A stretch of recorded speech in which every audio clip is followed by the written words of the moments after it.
And also to Wendy and Layla and the other volunteers who are here, but yeah, helping get everyone in and seated. It is completely sold out, so there may be some people coming in late, so they'll be filling in seats. This is also a live webinar. It's going worldwide, so at the end there'll be a chance for some questions and answers, and for people to briefly ask questions. But I really want to thank everyone for supporting this tonight and coming out. We didn't know how many people would want to come out in the middle of the week like this, but I was in Europe doing a CE5 training expedition in Portugal, which I'm just fresh off the farm in Portugal. We were on a farm actually, and it was beautiful, and I'll maybe have time to share some of what happened during that expedition. And we did a similar presentation to this, but not live webinar in Lisbon, with wonderful people there, and some people who were in the military there came and shared their stories of some encounters with us with these ET spacecraft. So, it's a wonderful opportunity here in London, by the way, for you guys to organize around contact groups in CE5, the Close Encounters of the Fifth Kind Initiative, and also disclosure efforts. Because the two powerhouses on the secrecy of this whole subject are, in descending order, number 1, United States, number 2, Great Britain, number 3, everyone else. And you're seeing a document up here I'm going to talk about in some length of what has happened over the last 7 or 8 years with the French Ministry of Defense. And the irony of being the head of the Center for the Study of Extraterrestrial Intelligence and the founder of the Global Disclosure Movement is that since that date, I've been sitting on the most important government document in the history of the UFO subject, but didn't feel I could share it because I didn't want to burn bridges to the Sarkozy regime and the Ministry of Defense officials working with the French government at that time. I feel at this point enough water has passed under the bridge that I can share it, so that's why I'm sharing it here in London and worldwide, and soon it'll be up on our website. The key thing to understand is that there's two things going on with the projects that we founded 25 years ago this month. In fact, it's the 25th anniversary of the Center for the Study of Extraterrestrial Intelligence. And it started as an effort to organize people, a citizens diplomacy effort, to end sort of the hegemony of covert programs on the issue and let the average person make contact and be the face of humanity instead of a bunch of petro-Nazis and militarists and warmongers and misanthropic money whores. Other than that, I have no opinion about the subject. And, but the whole impetus was the concept of transdimensional physics and the interface between consciousness and non-locality in physics, what Einstein called the spooky theory. All right, we'll get into this a little bit later. And so, by 1991, 92, we'd gone to Belgium and had some amazing close encounters of the fifth kind, which is when humans initiate contact and these interstellar vehicles and people show up. And then we went down to Florida and had a group of about 50, 60 people just for a weekend. And as you've all seen in the film Sirius, there were these 4 ET craft that just materialized in the sky. That's the videotape when the guy with the very deep southern accent is going, "Holy damn hot shit!" Yeah. I questioned whether I should edit that out of the documentary Sirius, but I just said, no, that's cool, it's authentic, it's cinema verite, so let's leave it in. And so from then on, what happened is that the intelligence community took note of what we were doing. The Disclosure Project was an outgrowth of Project Starlight, which, as many of you may know, was the initiative that I started, that then Lawrence Rockefeller played a support role in, not a primary role in, to brief the Clinton administration, etc. In December of 1993, independent from anything Lawrence Rockefeller wanted to do, I was asked to brief the sitting director of the CIA in the United States. My wife, who is here, Emily, thank you. Emily, by the way, we definitely wouldn't be here without my wife, Emily. Thank you, Emily.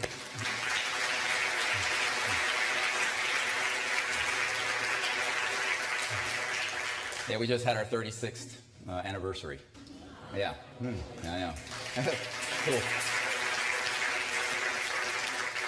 But the people, who started this project with me, we never thought it would be of that much interest to the government because there's really a citizen's effort.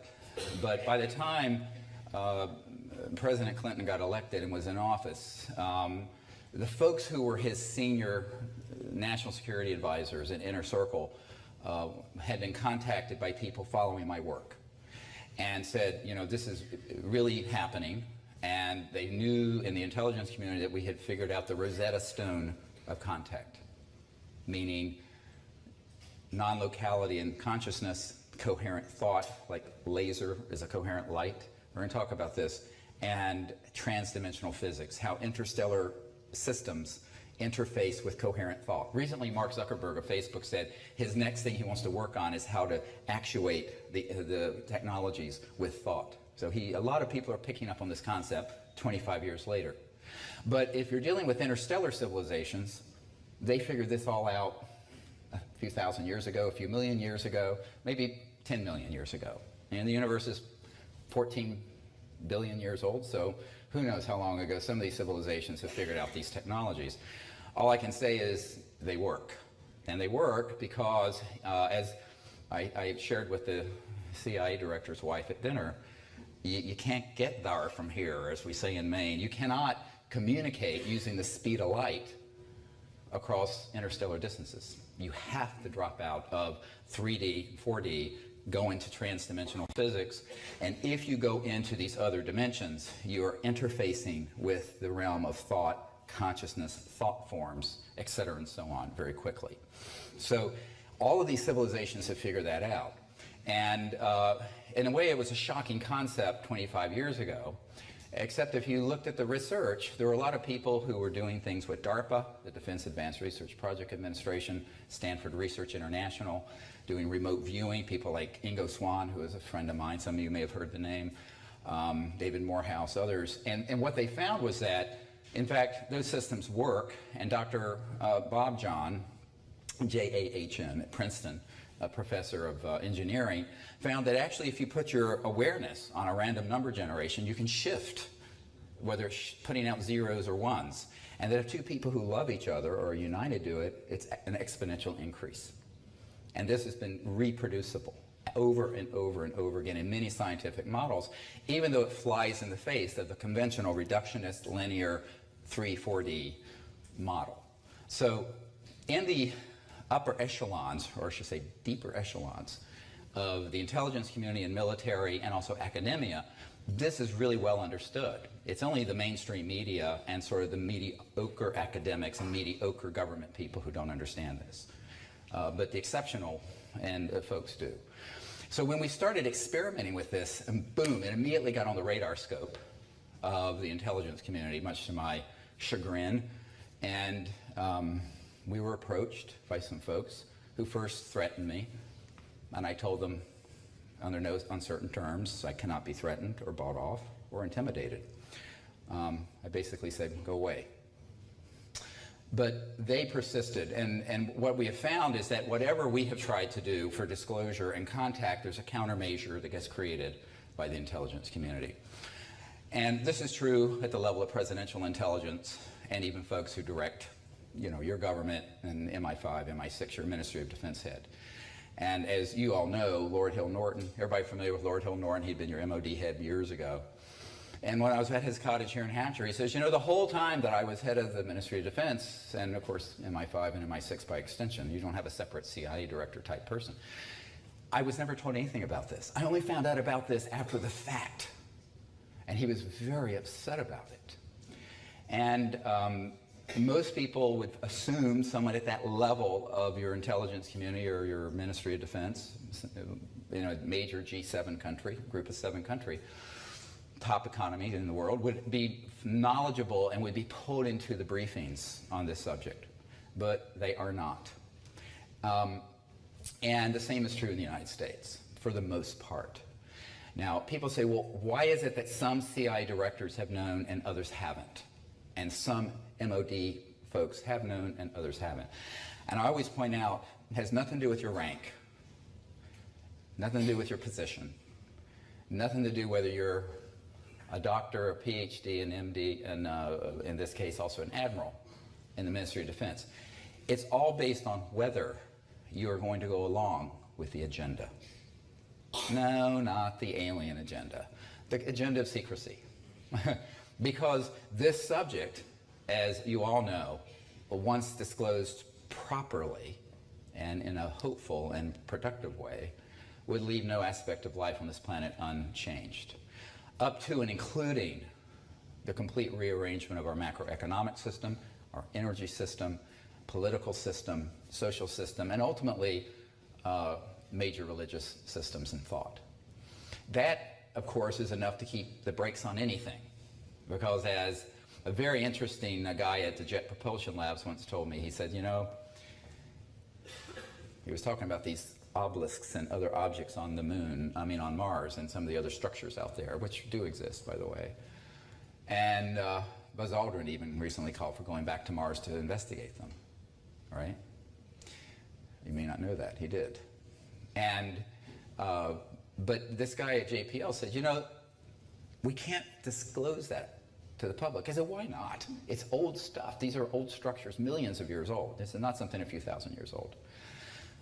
He said because it would show the ancient connection between other civilizations and the development of intelligent life on Earth, and that would collapse the foundations of every fundamentalist orthodox belief system of every religion on Earth. I said, well, good. He says, no, you don't understand. There's a lot of power there. This big of a change they do not want to see happen. All right? So you have that aspect of it. Let's call it the paradigm shift on a deep philosophical, spiritual level. Then you have the shift that would be on the level of the macroeconomic system, which the system of look, these lights and everything here is running off of 1940s atomic power, if you have a nuclear power plant, or late 1800s fossil fuels, right? So we basically have a civilization that its entire system is running on a 70 to a 120-year-old paradigm of energy and a macroeconomic system that goes with it. So if you change that, you have to be prepared for the biggest change in the history of the human race. I estimate that everything that is from the Industrial Revolution in the early 1800s to now would be eclipsed by an order of magnitude, tenfold greater, within 20 years of the disclosure of this information and the technologies that are attendant to it, that pull energy out of the zero-point energy field and allow for the Z-plane of travel, levitation, boom. So there it is. Peter Thiel, one of the co-founders of the PayPal with Elon Musk, who now has, as you know, the Tesla Motors, said recently in an interview on CNN, basically there have been no technological developments in 50, 60 years of any consequence. It still takes you the same amount of time to go from JFK to Heathrow now as it did in 1964 on a Boeing 707 instead of the Airbus 380. Same thing. And so when you look at that, this is always a shocker to people who say, I'm working the high-tech industry. I said, we don't have any high-tech industry on planet Earth.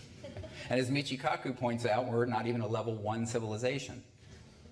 We're level 0. Level 1 is you're living peacefully and not cannibalizing your biosphere and has the sustainable energy systems that don't damage the environment. That's level 1. So we're level 0. Now our group is going out, initiating contact with civilizations that are at level 300. Get it? Okay, so it's so there is a bit of a gap. We have some splaining to do, but actually that gap can be closed very quickly once people stop lying about this issue. And this is why the intelligence community became so interested. And it wasn't because of the concept of disclosure per se, it was the vision of interplanetary contact, interstellar contact. And that's why the French Ministry of Defense contacted us. Just the same reason that the intelligence community in the United States did so. They were extremely interested in how is contact made, and they vowed to embark on a long-term journey to do just that, for peaceful purposes. This is why this is, we'll go through this in a moment, this is the most important document ever written from a government entity. And the attachment is even more astonishing, which is attachment of all the protocols to be used as contact is made and how it's evaluated, with the full resources of the Ministry of Defense of France. Why is that important? Because it's a baby step of a major country doing something that should have happened in the 1940s, 50s, 60s, had there not been a complete subversion by covert military interests, which Eisenhower, the President of the United States, and a five-star general warned us about. And also Lord Hill Norton, a five-star admiral, a Sea Lord, said that he came to realize that our entire civilization is really at risk, not from the UFOs or the ETs, but from the secrecy. The first director of the CIA, Admiral Roscoe Hillenkoetter, the first CIA director, I have a letter that's up on our website, SiriusDisclosure.com, S-I-R-I-U-S, disclosure.com, that is from him, where he states that the secrecy attending this issue is a grave threat because the folks who have created the secrecy do not have the best interests of the United States or the United Kingdom or of humanity in interest. They have the most venal interest at heart, and that is global control and domination through a centralized macroeconomic system where pretty much most folks don't realize this. You know, we think we abolished slavery in the mid-1800s. We didn't. It's just the American plantation is a little nicer than the one in the Congo. But there is a masters and slaves mentality amongst the uber elites that control hundreds of trillions of dollars worth of assets that require a centralized petrodollar system and a centralized energy system, which has been an obsolete paradigm for well on 100 years now. So this information coming out isn't just about are we alone in the universe or not. Most conventional astrophysicists agree that we're not. Now, where they disagree is that they would have the ability to get to Earth, because being the egomaniacs most academics are, and scientists in general, with all due respect to any scientists here, every generation thinks that they know everything. So they can't imagine there'd be a civilization so far advanced beyond us that they could get from 4 or 5 million light years away to here. But that's exactly, I'm going to show you a picture later of an interstellar ambassador who did just that from the Andromeda Galaxy. And so I'm going to show you the most important document and also the most important picture in the history of the UFO subject and how that happened tonight. Now, all of that brings up this question of,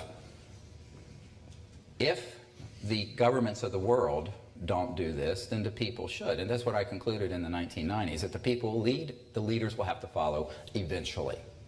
But it isn't going to be through passivity. You're going to have to organize your own contact teams, which Mark here in England has done and gone out. You're going to have to organize your own disclosure witnesses who are deep whistleblowers in your Ministry of Defense and MI5 and MI6.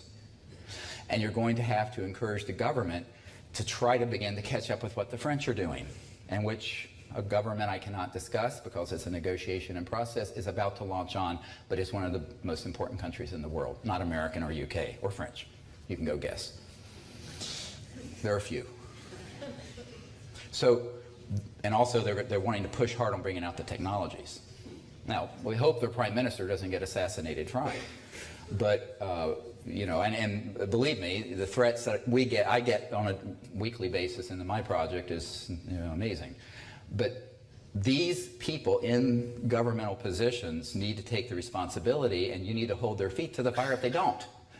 And then take matters into your own hands. By the way, isn't there a bloke named Gary McKinnon or something like that here in the UK? After the Disclosure Project events in 2001, this young lad decided he'd start digging into this subject and hacked into some computers. And he got prosecuted. They tried to extradite him to the United States. I reached out to his attorney and said, look, you're arguing this all on the wrong merits. All on the wrong merits. Anybody in here who's a whistleblower, listen, and everyone online listening, I know there are people listening in these divisions, classified above top secret, unacknowledged projects are listening to this. Do not buy into the legality of the national security orders and oaths related to this subject. They're all null and void. We vitiated them back in 1998. They were completely vitiated because we were able to prove that both in your country and in the United States, the president, the director of the CIA, the top people at the Pentagon and the intelligence, the J2, head of intelligence, Joint Chiefs of Staff, the head of the Defense Intelligence Agency, which is as big as the CIA, but is its own in-house thing at the Pentagon, all of whom I personally briefed, every single one of them to a man, and including your Lord Hill Norton, had been denied access to these projects. A priori, the projects are unconstitutional, and they're illegal. And if they're illegal, the rule of law does not pertain to the operations attending thereto. Got it? Yeah. Therefore, anyone who wishes to step forward, documents, materiel, biologicals, technologies, they are free to do so without penalty of law, because the operations themselves are illegal. Now, when I got threatened in 1991, 92, 93 by some folks from the agency and the FBI doing what I was doing, I said, really? Come put on the bracelets. You want to get on the dance floor? Let's get on the dance floor right fucking now. Excuse my French. Because I will clean your clock if this goes to trial and you try to put me in prison, because I will be able to then hit subpoenas to this CIA director I briefed, and to these generals, and to these admirals, and to your MOD head. And when they testify that we don't know anything about these projects, they're unacknowledged special access projects which are illegal, I'm going to have you point, set, match. So just stay out of my way.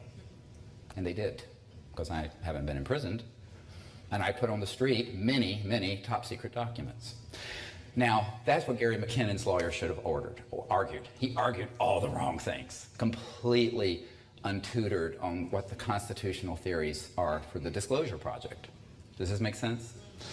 Now, when we went from Project Starlight, which was the initiative, and the documents are up on our website.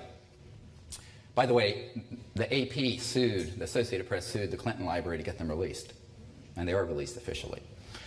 Signed by myself and a bunch of cosmonauts and astronauts and former KGB people, people from all over the world, saying, lead this effort to end the secrecy, et cetera, and so on.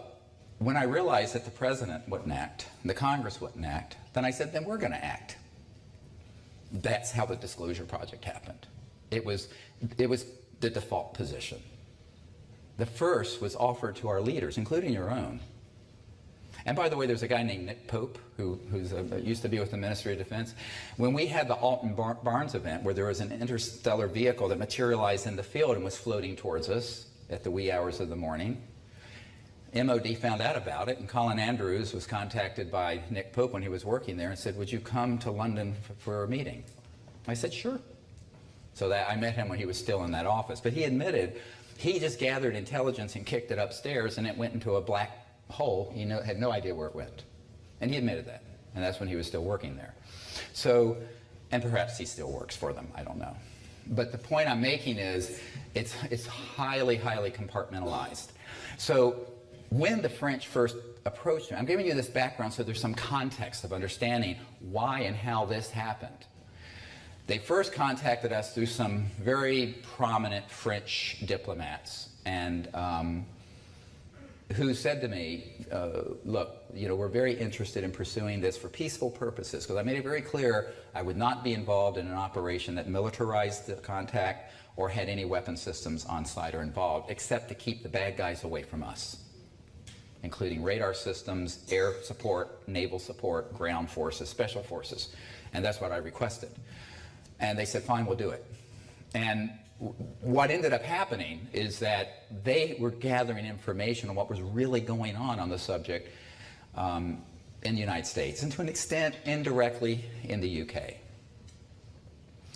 And they found out, of course, something that they didn't think was possible, because it sounds like a bad John le Carré novel or a conspiracy theory. And I wrote to them and then had some phone calls and said, look, what you have to understand is that in the United States, between, and this was back then, 100 and 200 billion US dollars a year go unaccounted for in the Department of Defense and intelligence community.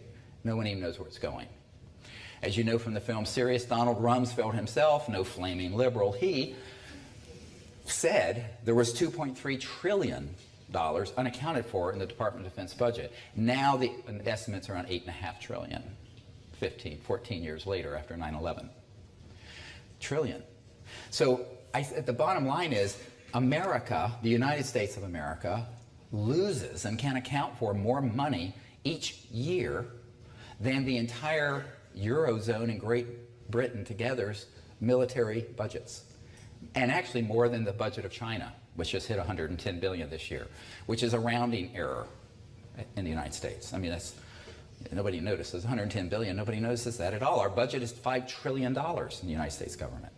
So that's the problem. It is such a corrupt morass. And I'm a proud American. My mother's family were, I'm sorry to say this in London, some of the original founders of the United States fighting the British, but we love you now. And but God bless all. But she used to go on and on about that, because in America you have these old dowagers who are daughters of the American Revolution, and they're very curmudgeons. And my dad is half Cherokee Indian, Native Americans, and he says, "What the hell, woman? My people are waiting for the Mayflower to get here." Yeah. I said, "Touche."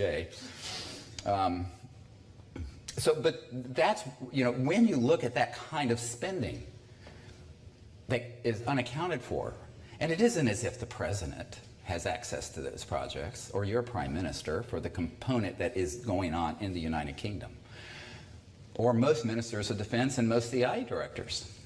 But some do and some don't. And the ones who do, it's because they came up through the ranks and they did what I call a soul biopsy.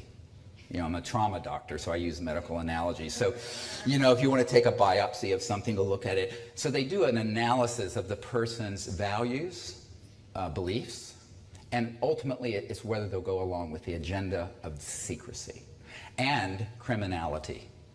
Because when I presented this situation to your former Minister of Defense, Lord Hill Norton, and I'm sitting at his cottage, and he's this old guy, steely blue eyes, and I explained, he said, "Why wouldn't they have told me?" And he was hurt, and a bit peeved, actually, mad, and his pride was hurt.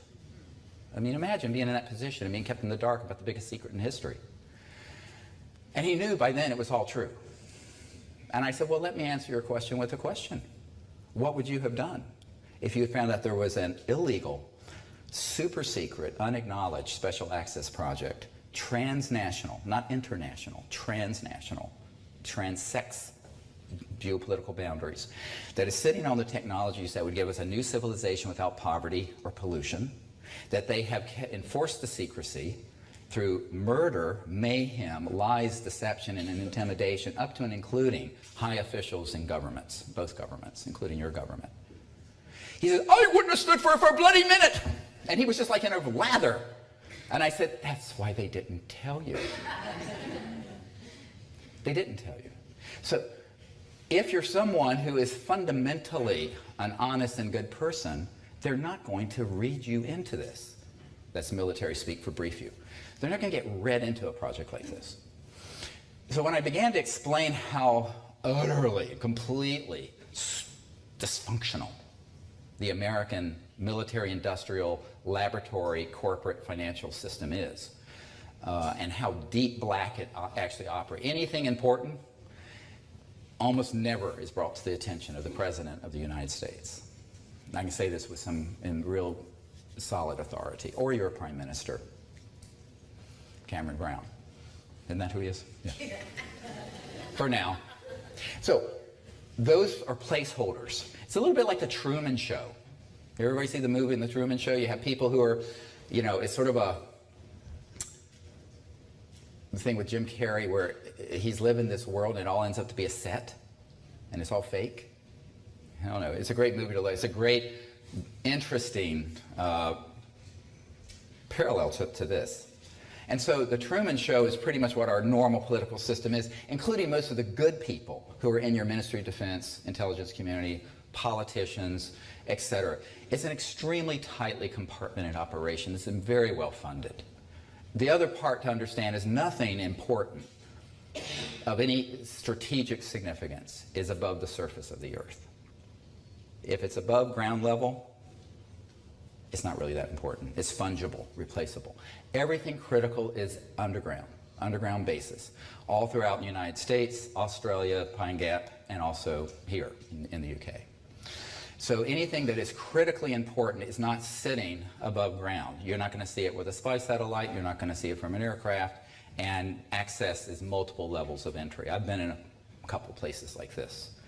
So that's basically how it's managed. Super secret, illegally, and they tell the people they think they can manipulate. But they will tell certain people a little bit of information if they think they can manipulate them by giving them a little piece of it, usually a distorted piece.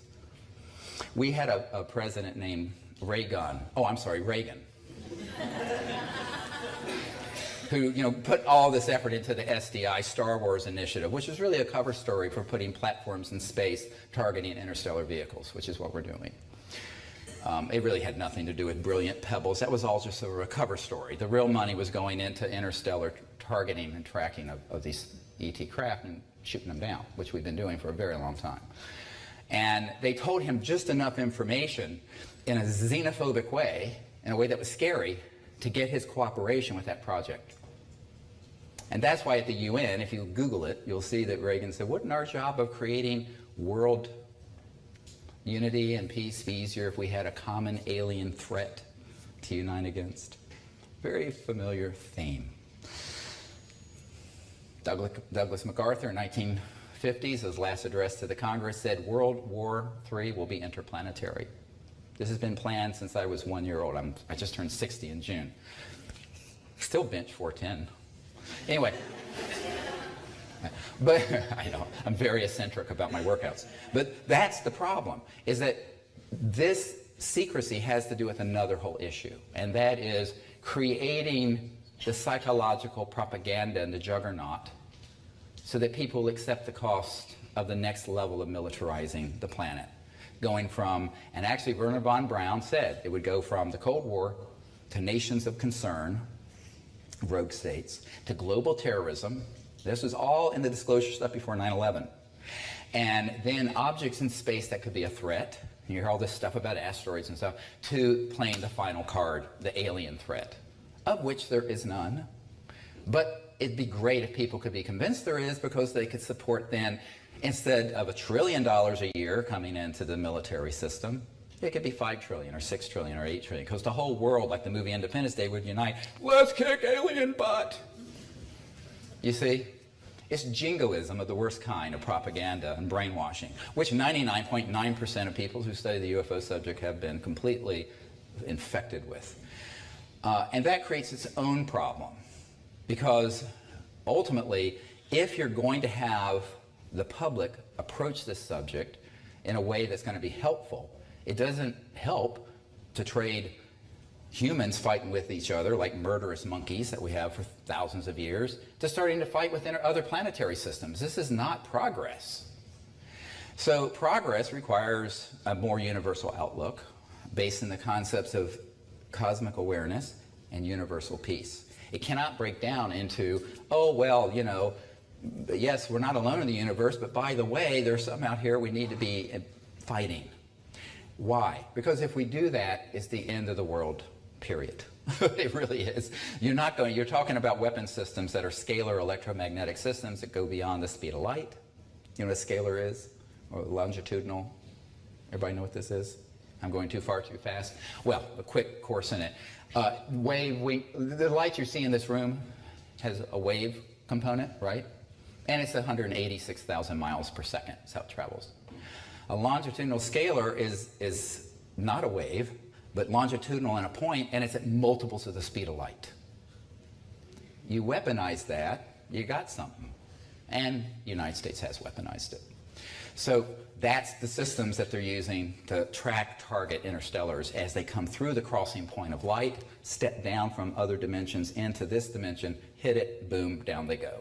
You hear of all these crash retrievals that have happened over the year, that's how they've happened. And I know exactly what the technologies are. I know men who've worked on the systems and operated them, much to their regret. And this then requires some people in governments and the grassroots to say, let's find a better way of making contact. Let's not recreate the mistakes of the last few thousand years, because a new era has opened. the hallmark of which is universal peace, not interstellar war. As great as that is for selling Hollywood movies, it's a very short future. Timeline, boom, stop. Right? Because we're not talking about these.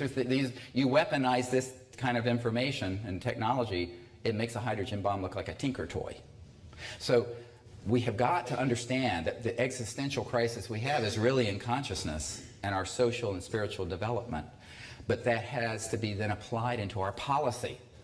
And what's beautiful about this is that even after explaining all this to the Ministry of Defense officials and their Air Force folks and intelligence officials in France, well, the first thing they said was, this is fantastic and terrible, when I explained the nature of secrecy in the United States, United Kingdom, and many other countries. And they said, but then they said, well, I don't know how much we can do, we'll do what we can.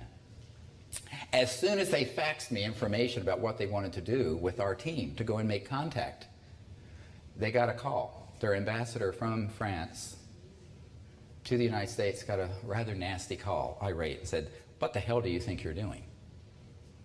And the ambassador from France to the United States said, well, we're planning to initiate this research project, but also a peaceful rapprochement with these interstellar visitors in a scientific but a visionary way, and we're cooperating with Dr. Greer and his team to do so. And the intelligence folks in the U.S. on the other side said, just stay away from any U.S. assets in any U.S. territory. And the guy said, look, it'll be on French soil, so bug off. And that's how that conversation went. But so there are all manner of delays, which when you see the translation of this letter, you'll see it, the Admiral Morin is apologizing for the delays because there's all this interference going on. You don't step onto this stage without, I mean, you're going to, you know, anyway, you're going to have the whole thing coming at you like a freight train, which we have. But the French stayed true to their purpose, and we eventually did a fantastic CE5, Close Encounters of the Fifth Kind event. Now, was anyone there in France in 2010 or 11? Yeah?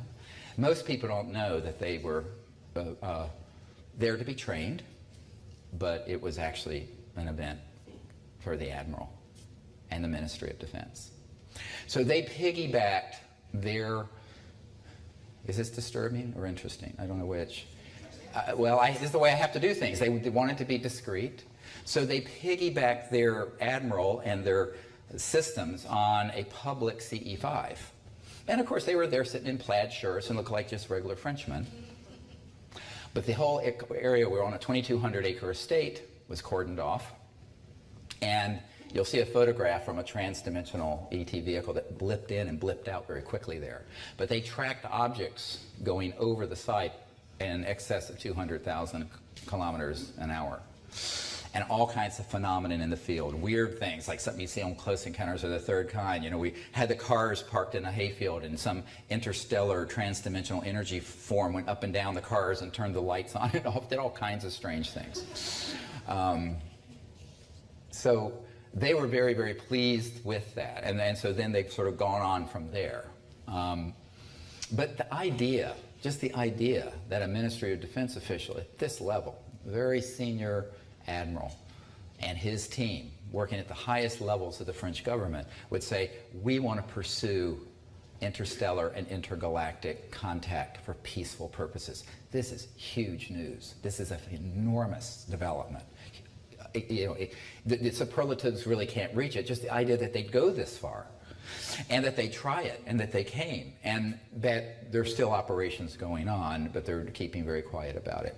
Part of it is that there are elements of this so-called majestic group, MJ12. It's actually the Majority Committee on Intelligence.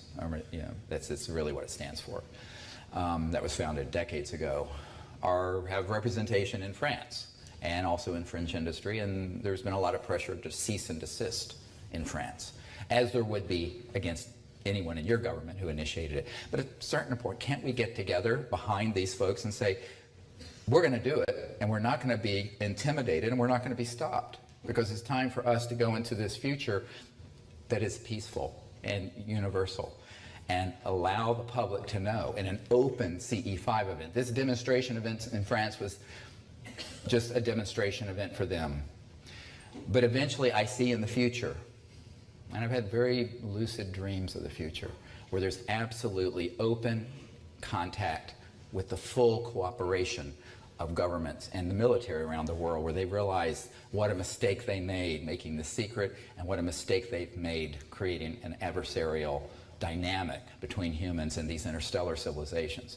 So I see that happening, and this was the first major crack in that wall of not only silence, but of stupidity. The stupidity of a militaristic approach to something that should never have been militarized. Never should have been militarized. And, you know, there's a senator in America named Barry Goldwater who's passed away. He was ran for president in 1964.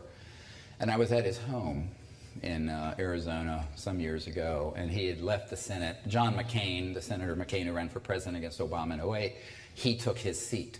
And I was at his home, and he said to me, you know, he had found out about this information because he was a general in the Air Force Reserves and had been on every committee, you know, Intelligence Committee of the Senate, Armed Services.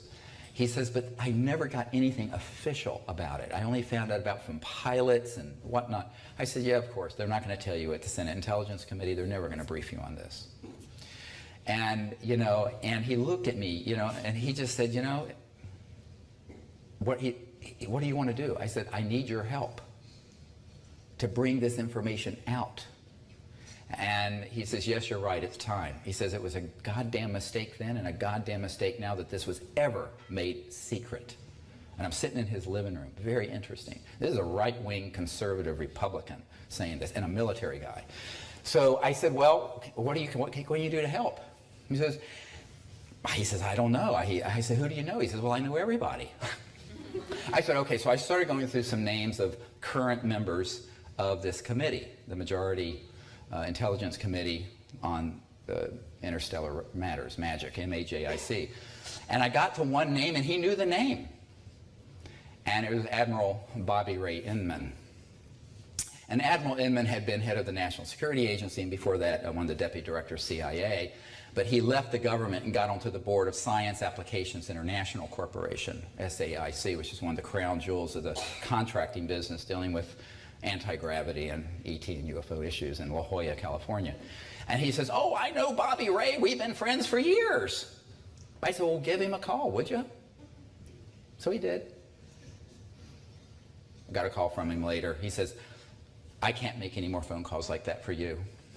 He says, they read him the Riot Act. And Admiral Inman was very clear, stay off of this if you know what's good for you and your family. So Goldwater tried to help us, got kind of shut down. Admiral Bill Colby, the CI director under Ford, was going to give us a 0-point free energy device and some just starter seed money of around $50 million to get it out to the public as an open source system. The week he was going to meet with a member of my board of directors, they found him floating down the Potomac River. Yeah, that's what happened to Bill Colby. So there's been a lot of sacrifice to get us this far. And so I think people have to understand that at a certain point, you've got to pull the folks together and have a mass movement to do it within government, but also with the public. And that's what we're working to do, to make contact, to effect disclosure, and to bring out these technologies, all three. You can't do one without the other. And by the way, that's why the subject in general is secret. Everyone says, well, couldn't they bring out the medical healing technologies? I said, no, because the physics behind transdimensional healing energetically is the same that would run your house without a power bill and use of petrol. Well, can't they just disclose that the ETs are here? I said, yeah, no. If they disclose that the ETs are real and they're here, or even those old objects on Mars, aside from collapsing the fundamentalist belief systems of people who think we rode dinosaurs like the Flintstones, you know, that's 25% of Americans believe that, by the way. No, that's a true statistic. You know how you're riding the dinosaurs like that? They have a museum in Kentucky, $27 million, where they teach children that this is actually our history.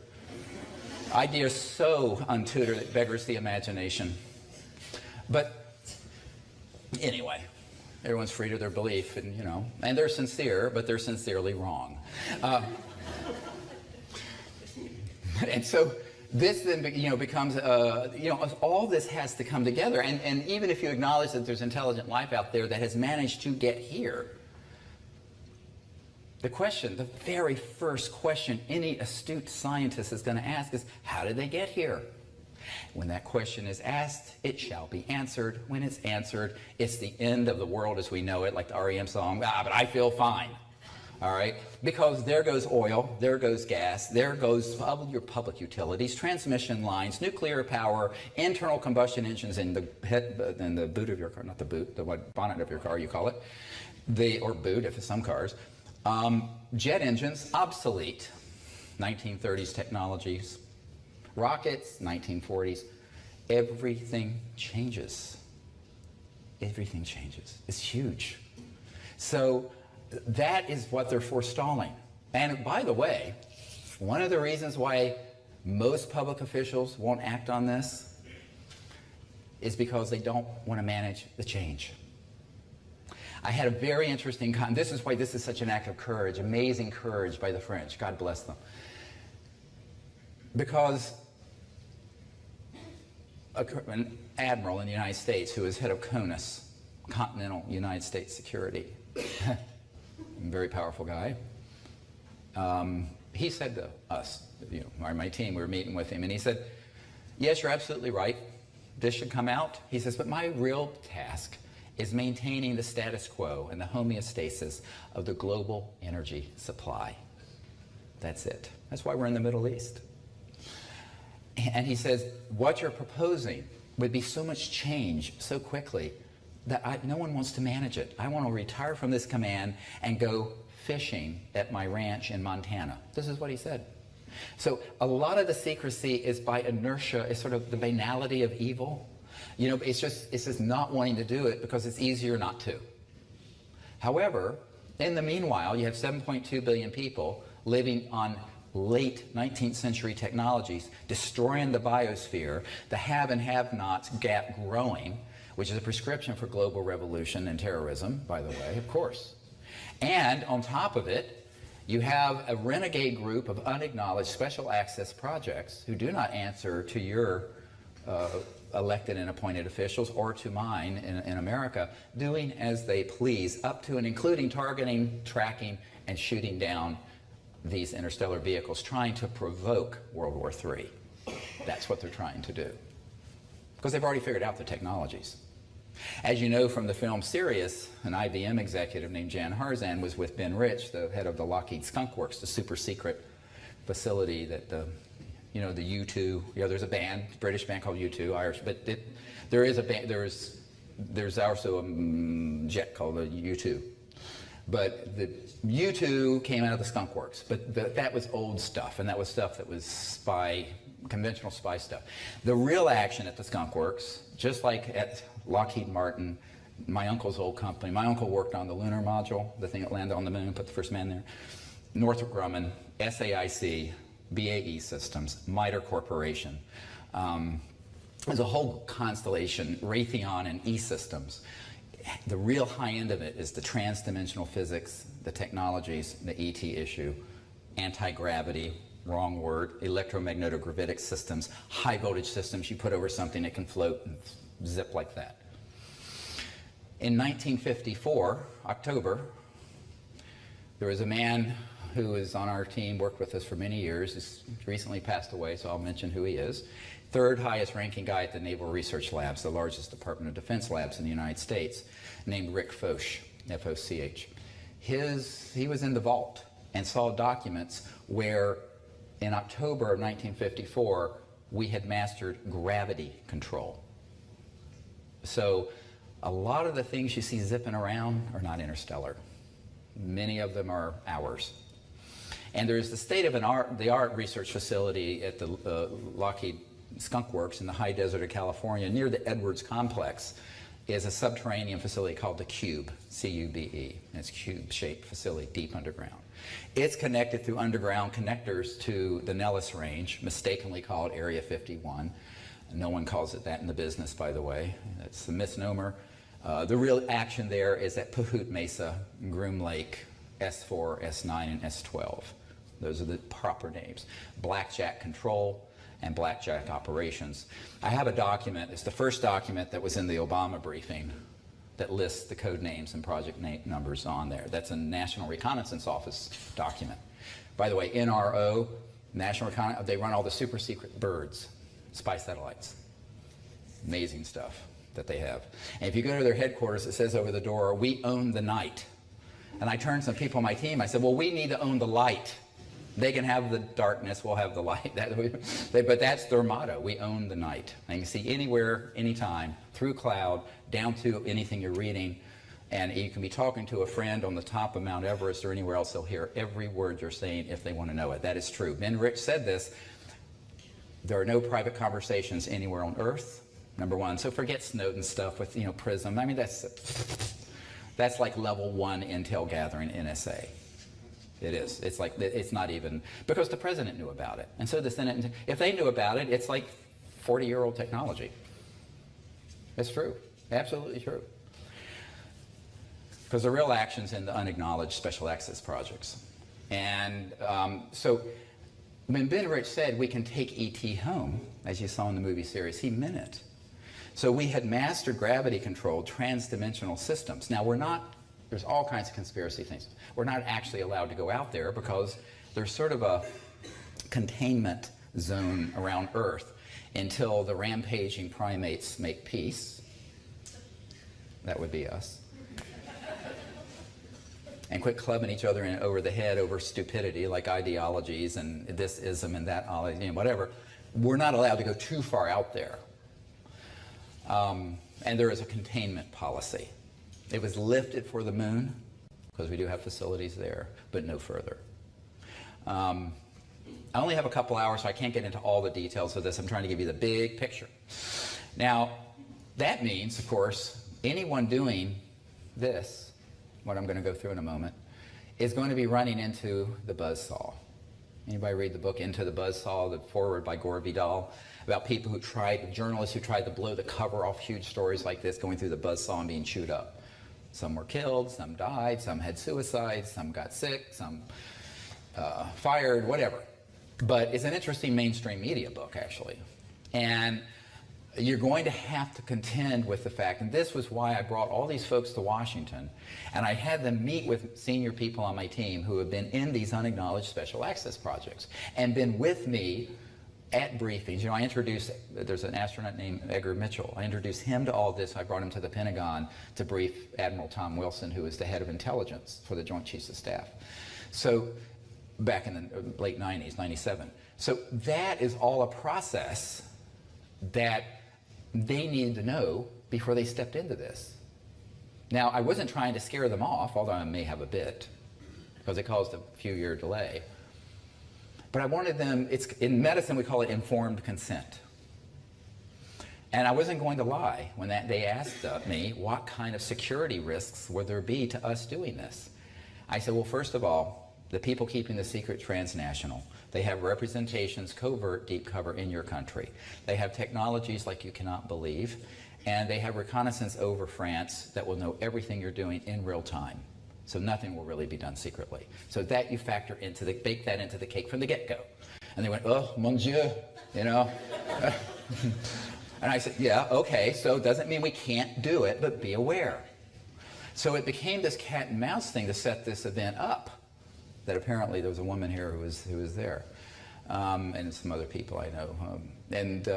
They had to set up a security perimeter, a radar perimeter, divert air traffic, everything for this event. These 3 nights in the Brittany on a 2,200-acre estate that had been part of a family who, ironically, helped organize the French Revolution, like my mom's family did in America, but who also specifically organized the beheading of Marie Antoinette. Some very interesting vibes at this estate. Anyway, but welcome to my world, a little strange. But anyway, it was beautiful because the events that happened were just magnificent, even though, it was not known by, there were 60 people there, there were only a dozen or so that knew why we were there.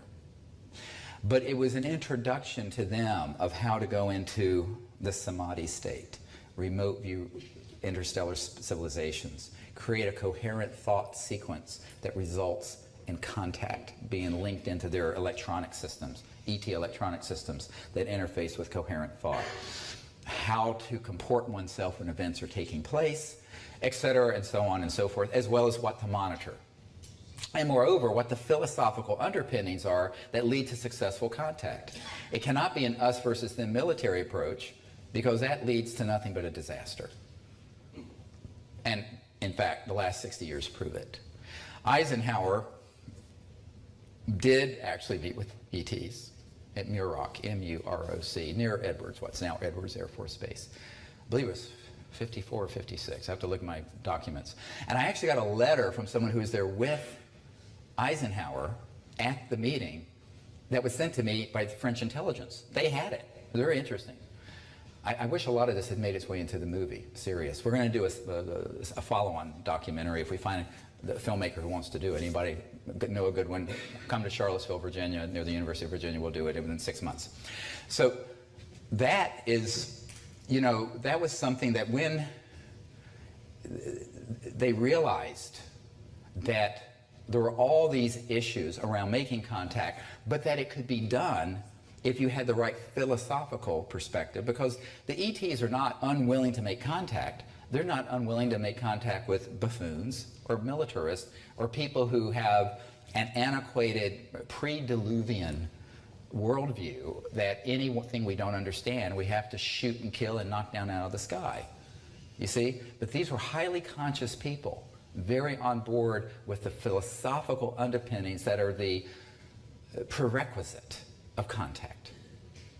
And that is why I say this was one of the most important initiatives. So let's scroll down, if we can see. I'll get my laser pointer and just point out a few. I know most of you don't read French. I certainly don't.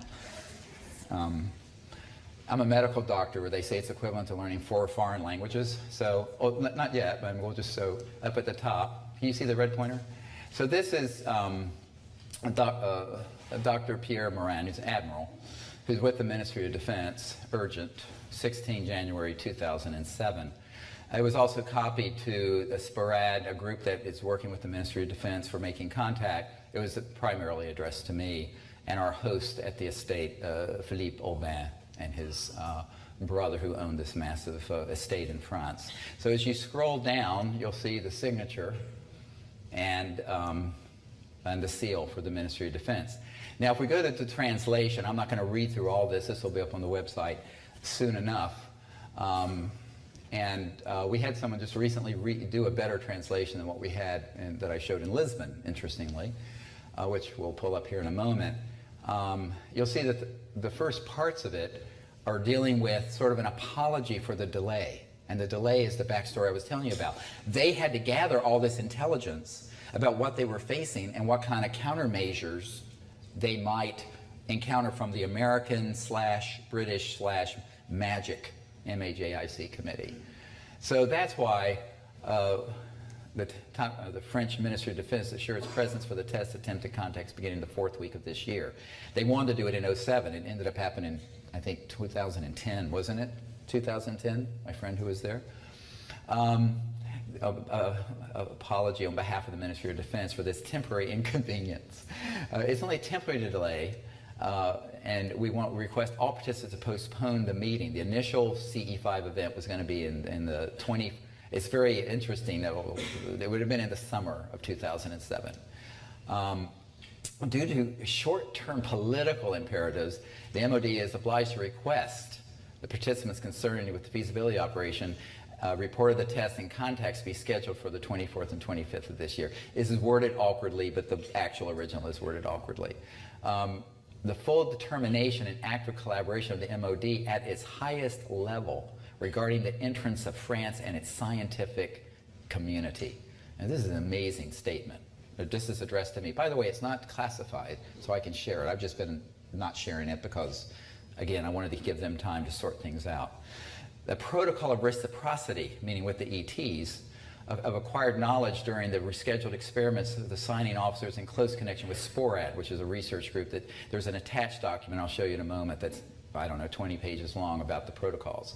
Will supply all necessary means of materials, human resources, and financial support. This protocol will be based on 4 categories of specifications in coordination with the needs and efforts according to your recommendations with the support of the MOD. Identification of the source of the ET UFO object, procedure and recognition, biological, physiochemical, relative fields, and miscellaneous language, laser signaling, and things of this sort. I don't know what MFP means. Quality of the source, to document the quality of the source, biological if possible, in relation with the validation of our entries and context made this category critical. Availability of the source, this category regroups the fields regarding the contact possibilities and future exploitation of the above mentioned. The collaboration of the delegation representation of the Ministry of Defense with its full technical backing requires the agreement from each party on the process, analysis, specification, concept, implementation, necessary means for exploring the scientific results. These results must allow us to conclude in a performance evaluation system in the advanced framework of the more action models regarding the objectives brought through you, your experimental proposition, and the electronic and optical means you wish to use that we accept to put in your disposal during your stay in France. So I had sent a very exhaustive list of the material, what we needed to have in place, the security perimeter, the radar monitoring, the air traffic control diversion, on and on and on. I mean, my document is another huge document, which actually ought to be released with this one, shouldn't it? Just thought of that. Make a note, Emily. All right, we'll dig it up out of our archives. The basement of my house is like a very interesting vault.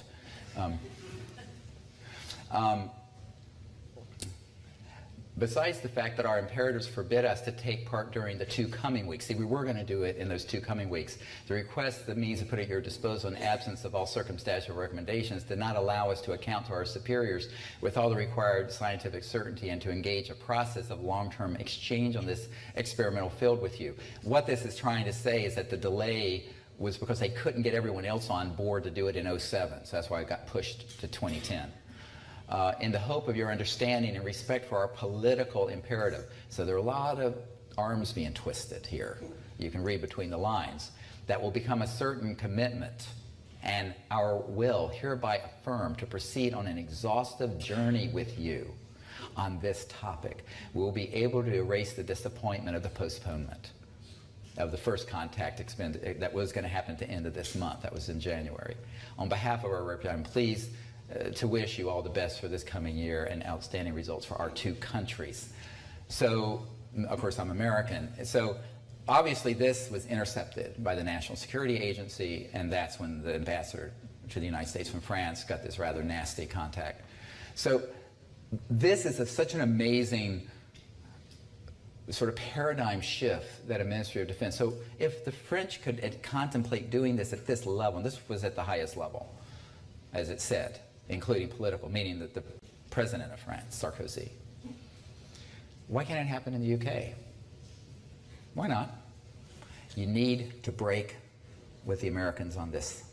And not with the American government, because the American government would be on board with the secret, illegal, corrupt kleptocracy of petro-Nazis and fascists that are running the world amok. You guys need to get your government to do this. Why not? All right? Help me do this in Great Britain. All right, now we'll show the Sparad document, which is, we're not going to go through it. I just want you to get a sense of it. It's this very long tome, I don't know how many pages it is, that goes through all the scientific procedures we're going to do and that they would engage on. So this becomes a template that can be then taken by other governments.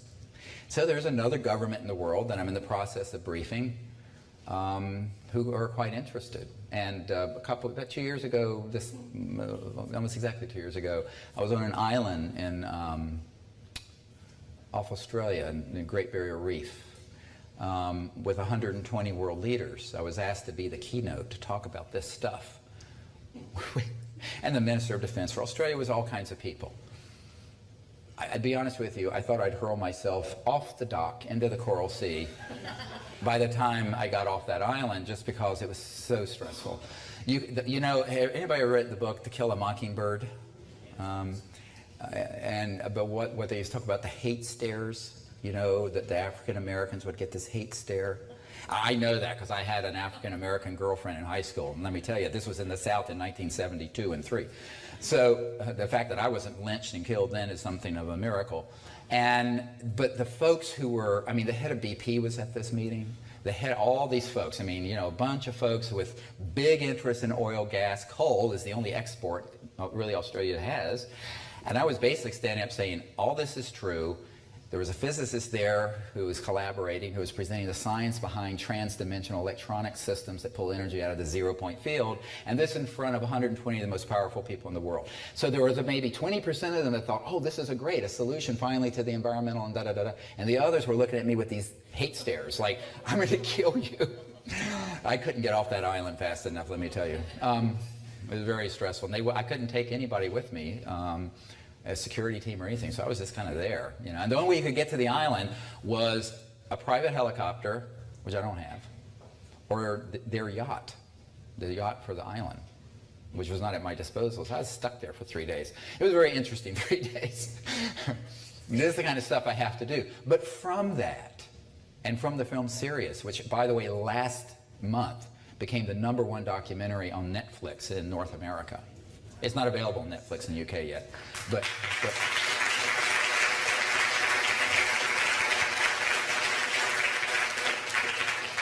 there are people all over the world getting really excited about what we're doing, is the point. From the French to these other countries. And I think that what we have to understand is that there are two processes. A lot of people ask, you know, when is disclosure going to happen? I said, well, it already did. We did that 14 years ago. The majority of people in the world think UFOs are real and the government's hiding something.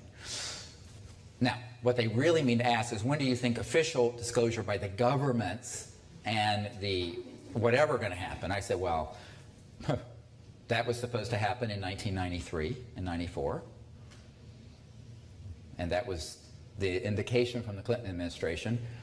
But it's like when Jimmy Carter wanted to do this in 1976. You know the story? 2 goons with all excess badges went into the private quarters of the White House and said to President Carter, if you would like to complete your first term as president, you will keep your goddamn mouth shut about this. I know for a fact this is what happened.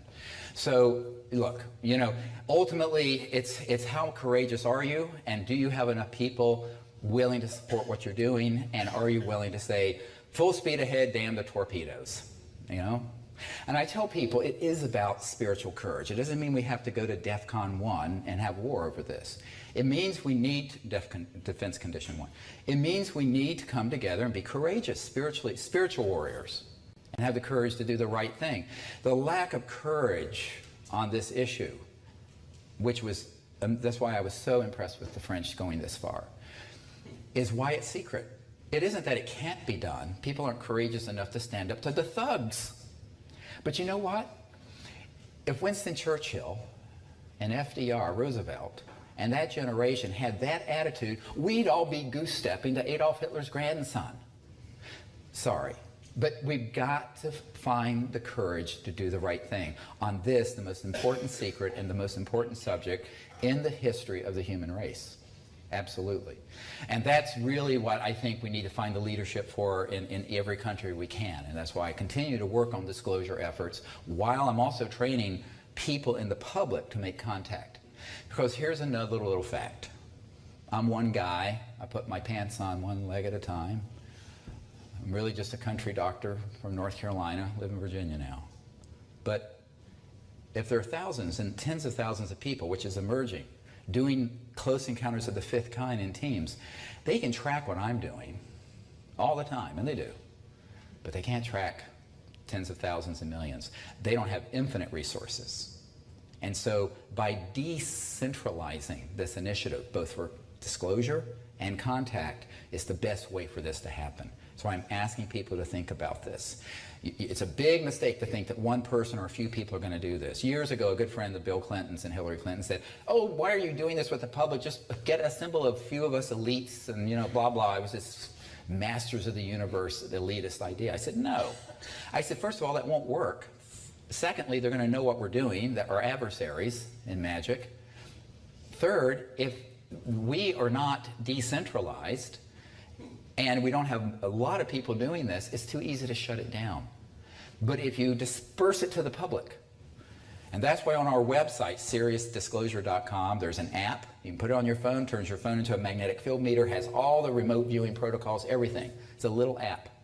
There's another app that's free that you can download that will show you where CE5 people are in your community that you can meet up with, like Mark here in London or in Brighton and other places. So all the tools are out there if you go there and drill down on that website, so you can do this yourself. But don't, stop sitting at home eating Cheetos and watching television. Or not Cheetos, chips, or whatever you have. Crisps, I think you call them. I'm learning a little by that. Crisps.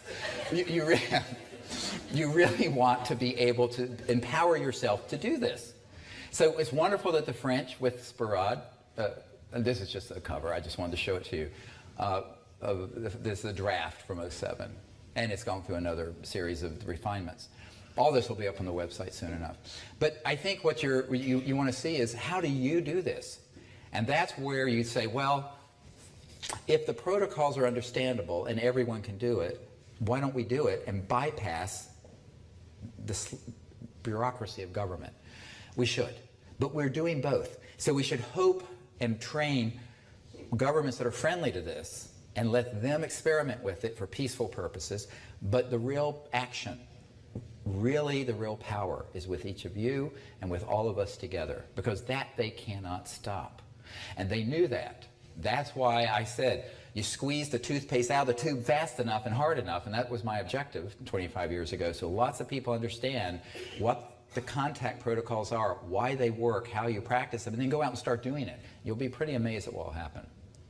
Pretty amazed. Now, it may not be what you're expecting, because most people look at too many Hollywood movies and they don't understand what the nature of interstellar contact is, which is the next thing I want to get into. So if we put in the Super Select, we'll start showing, and really we're going to have to dim the lights a great deal for this to be meaningful. But I'm going to show some of these only because I want you to see over the last 25 years all the different kinds of phenomena that have happened. And it runs the gamut to fully materialized craft overhead, to what would almost look like a hologram of an object that shimmers in and is partially materialized in the desert right outside our circle, sitting in meditation. And I want you to understand that these are all ordinary people doing this. And, oh, beautiful. Oh, my God. Whoa, I can't speak that fast. I'll try. We had simultaneous translation in Portugal. Those poor translators were like fried by then. Yeah, that's fine. While he's setting that up, I just want to set the stage of what we do. We go out under the stars. We just came back from Portugal for 7 nights. Beautiful. We had amazing events happen there, beautiful events, huge objects that came over, a number of things I've filmed. Those will be coming out soon. The protocols involve, we send up a very powerful laser signal to give them a vector exactly where we are. We have electronic tones, which were actually recorded out of a crop circle by the BBC. Colin Andrews gave them to us, that we then send out over radio transmissions. And then we have the remote viewing protocol and the coherent thought sequencing I briefly mentioned earlier. And so, so I guess let's show this. I want to go through this one first. Bijou. This interstellar ambassador's name is Bijou. We know because he told us. And this is actually his form. He has night vision goggles, a convex forehead, something that looks like a yarmulke on top of his head here. He's in a cone of light, you'll see in a moment. This is the right side of his face. This in the dark is the left side. This is one arm and hand. This is his chest. This is his booties and feet here. Now, what's interesting, look at the size from his nose. You see his nose and eyes, one eye and the other eye's here. And if you look at the cranial vault, as a doctor, the first thing I noticed. So if you looked at the people next to you, the distance from their eyes to the top of their head is this. His is 3 times that. And so we were using some electronic systems, magnetometers, other electronics, and would ask, and I said, your IQ, I'm estimating is in the 400 to 500, maybe 450, and the detector affirmed it. So we do a lot of things with electronic communication that's transdimensional. So let's go to the other one that actually shows the whole picture.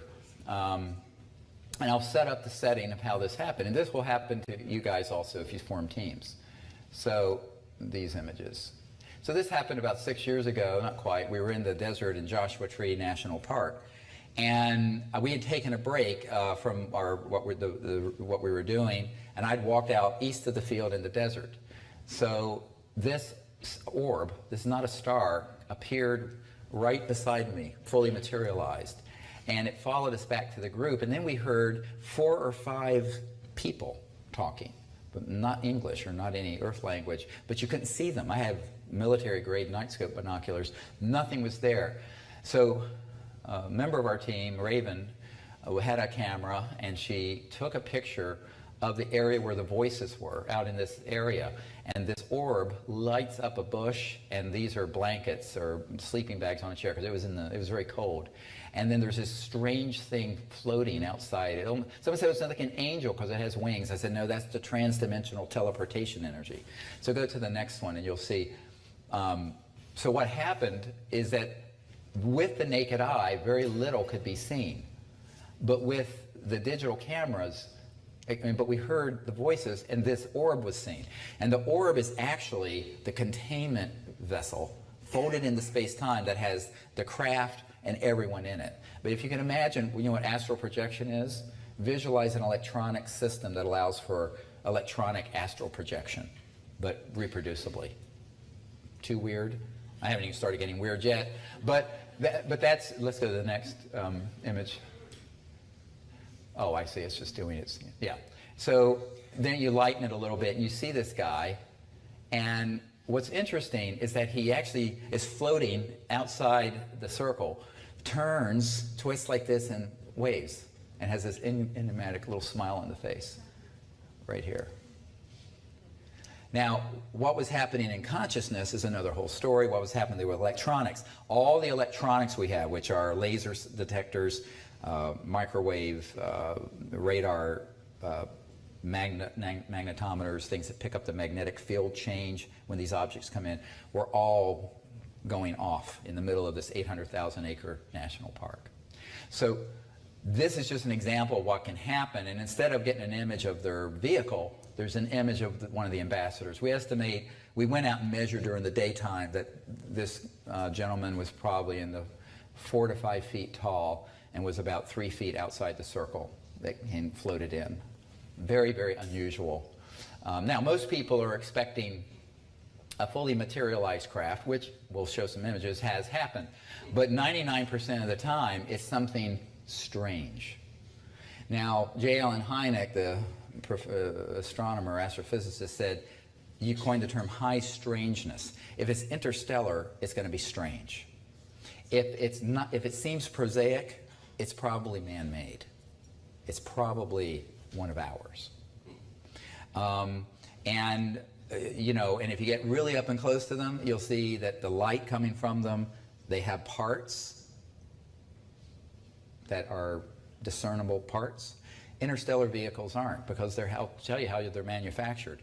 They're manufactured through a sort of like a architectural template that is transdimensional, and then it goes from that more higher frequency dimension into space-time and is materialized. And that's why there are no seams, and their craft and everything about how they communicate and travel is conscious AI, artificial intelligence, and nanobiotechnologies, meaning that the craft itself is conscious with the consciousness of the occupants, and the craft is a living organism, even though it's technological.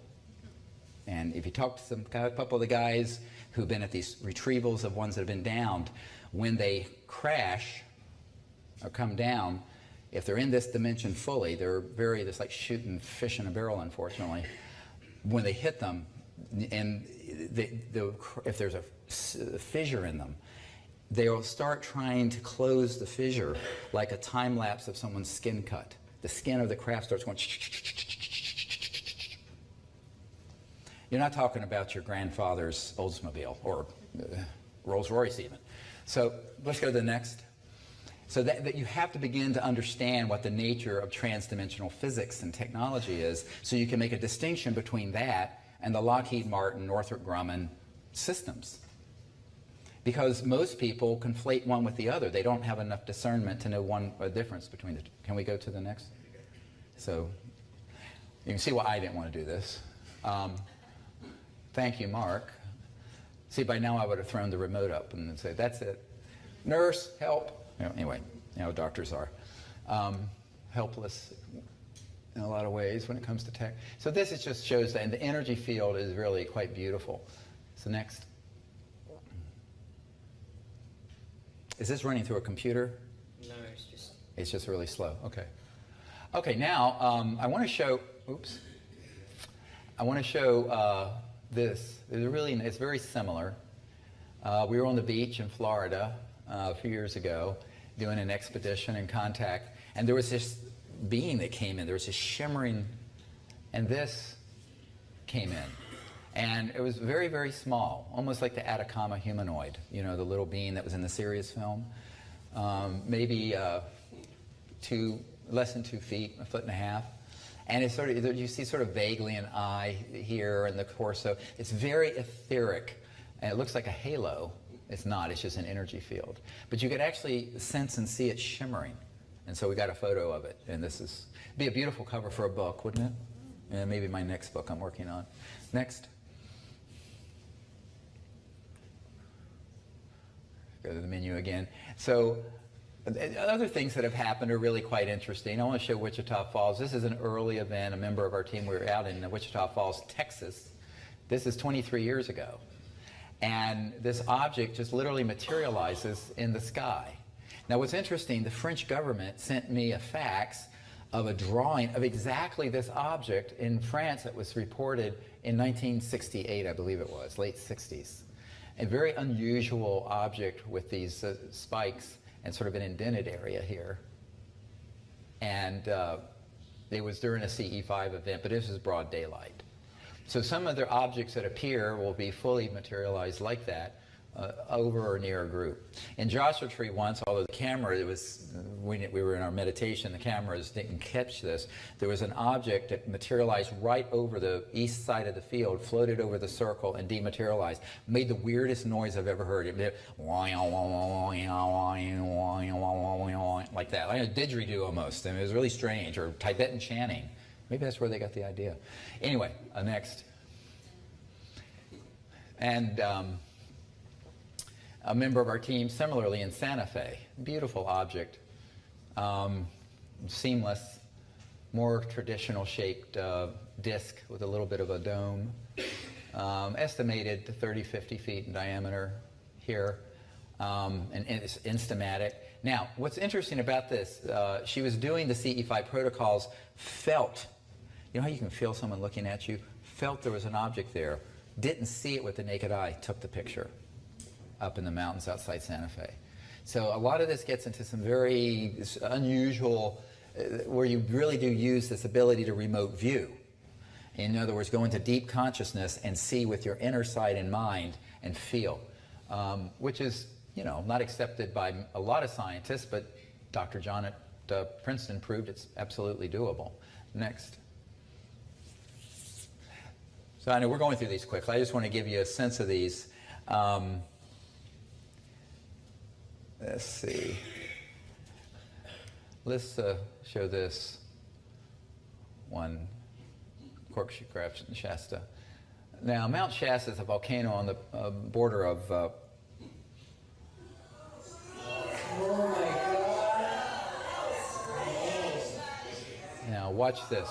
This lifts up from the field in front of it. It is a light ship. Watch it, right here in the National Forest. While we're having an amazing contact event happen, and it moves so fast, it's at the edge of the crossing point of the speed of light. Great camera work.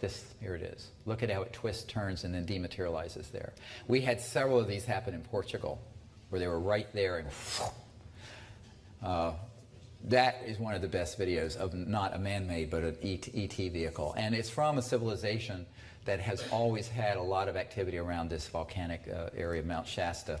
Some believe it's the remnants of ETs that were here when Lemuria and Mu, the continent that allegedly existed in the Pacific Ocean that sank. So I want to show this object. This is another fun event in Boca Grande. We went back, and we're in our group, and we're doing a very deep meditation. We feel this thing go right into the center of the circle, and this ribbon of light comes in. You see everyone, and goes up. Right, it wraps around this Peruvian doctor. She's a medical doctor. It was rather cold that night, so everyone's bundled up. And it comes in, wraps around her, and she was having like a samadhi experience. I was leading a meditation with a mantra and all of that. And she had this amazing experience. And luckily, the camera caught it. This is a still photograph, very high quality Nikon camera. Yeah, next. It's very intimate, the kind of contact that happens. Everyone's looked at too many Hollywood movies. So this is a lot of fun. Here in the UK, we're here in 2010, and we were in what's called a crop circle. You may have heard of them. And we were doing a Sanskrit ceremony, a puja, and there's nobody with a blue light anywhere. And we're in the center of this crop circle, and this really strange object comes in. Now, a very similar event just happened in Portugal, where we had done the Sanskrit ceremony and had been meditating, and there was an orange on the table that we'd put on the puja table. If you know what puja is, sort of a ceremony that is for developing meditation, higher consciousness. And the orange teleported off the table back to where it started from. We videotaped this by itself. And then when the orange was removed, it left like the Akashic record astral form of it. And that's in a photograph. This just happened a few days ago. Fascinating. So this is in a crop circle. And next. Let's see. Oh, I want to show, this is beautiful because we're up in, you know where Alton Barnes is, and we're up in Woodborough Hill. And we're meditating, and this object appears, and you see everyone turning around this. It looks like the sun has come up. And this is in a still photograph, and people are turning. And it's your classic sort of spherical energy. Within this is an entire interstellar vehicle with a whole lot of ETs. Now, I wanted to show this, what's happened in France. This purple. This is very odd because this actually was seen by about half the group, and very quickly. Oh no, that's the wrong one. Transdimensional ET. This is another thing at Shasta. We have, by the way, we have several hundred hours of this stuff. I'm trying to go to France here, 2010, purple field. So this is when the admiral and all those folks were there, and we're gathering to do this puja, and this object that looks like a big bubble smoke, and this is me pointing. And you see how I'm pointing, and everyone's turning around because an object had just gone very quickly. And this weird purpley mauve thing is there. Now, it's not quite fully materialized, but it's hovering above the ground just partially in this dimension. And the way it was first seen was almost like if you had a massive soap bubble that had all the colors in it, that just flashes in, flashes out. And people went, what was that? It was seen and felt by everyone looking that way. And this is fascinating. So next. So I wanted to show a few things over, where's the, let's do this in Outer Banks, North Carolina. So this will give you an idea of something that's pretty common. So we're on a national seashore, and there's a highway to the right. This is all sand dunes. This is the ocean here. There's a boat or something out here. And you watch what happens. You hear the noise in the background. That's one of these detectors picking up an anomaly, an electromagnetic field disturbance. And suddenly an object appears in the sky. That's a car on the road, Highway 12. Watch what happens. Beep, beep. Hear it? It lit up, it was orange. This is a night scope camera, 3rd generation. It lit up the ocean, it lit up the sky. The whole thing was this golden orange object that materialized. And then we felt all this intelligence in the circle. It's hard to explain. Very, very unusual and very intense. And then it vanishes. Doesn't move off. Watch. Folds back into space-time. So it emerges into this dimension and then disappears. You will see this. You go out and practice these and watch this one. There. So this happened over and over, and there's another bizarre object. Watch this, and look at the turn it makes. This is not a satellite. Watch. Boom. Satellites don't do that. Not an aircraft. Bam. And then dematerializes. This is with a 3rd generation night scope. So these sort of things have happened thousands and thousands of times. And the phenomenon is interesting. What gets more interesting if you're able to go into non-locality of consciousness, remote view what they're doing, what they're saying, because then they're in the circle with you. Sometimes they fully materialize. Risky. They could get killed. But if I'm there. I mean, you know, the good news is when I'm there, I'm there. The bad news is that I'm there. Because there's no way, it's a liability, really. So this is wonderful. I want to show this. This is on our land in Colorado, Crestone, in the Sangre de Cristo Mountains, and near the Great Sand Dunes. And what's this? Comes right up in front of us. We see it. And it's very similar to that light shift, very etheric, not quite materialized and metallic. It comes up and stops right here. This. So this is very routine, happens very often. It's great that it was actually captured on a camera. Then we're good next.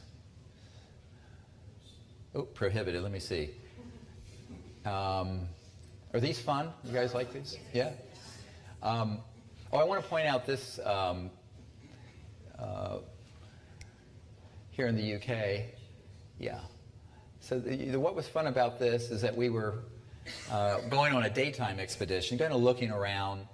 We would go to crop circles during the day. This is my finger, and I felt this ET craft. Now, with the naked eye, you couldn't see. What's this? So this is me in a cap.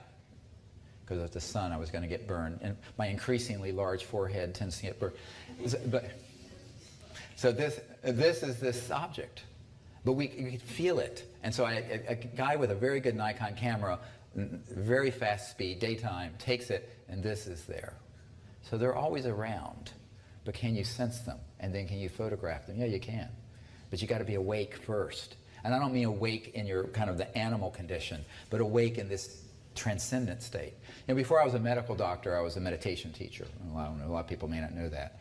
So while most people were chasing skirts and dropping acid, I was spending 8 hours a day meditating and doing the Vedic cities. And so it helps to spend some time learning what consciousness is. So this is beautiful, beautiful object. So let's go to another one. And I want to, let's see. Let's show a few of these objects at Shasta so you kind of get an idea. Now, when you go out and do this, always, always, always have a satellite chart and a satellite app. Because a lot of people go out, they'll see something that flares up. No, it's a U. I say it's not. It's an iridium satellite. 99% of the things you see moving up there at night are satellites. This was after there were no satellites. Look what it does. It's this large object. Now, it was a blue-white object, and there's an ET I call Kindness that was introduced to me the day that my assistant, Sherry Adamak, died. And she always comes. 3 times at least in Portugal last week. We had this object come in and do this when there were no satellites. It was after any satellites were visible because of how late it was. And so these are very frequent. They happen usually nightly, but you've got to have a satellite chart because if it depends on the time of year. In midsummer, you can have satellites all night, and you've got to be able to rule that out. This is another one, very late. We're up in Mount Shasta, a place called Sand Flats, so we're up at about 7,000 feet. Interestingly, it got down to like 22 degrees Fahrenheit.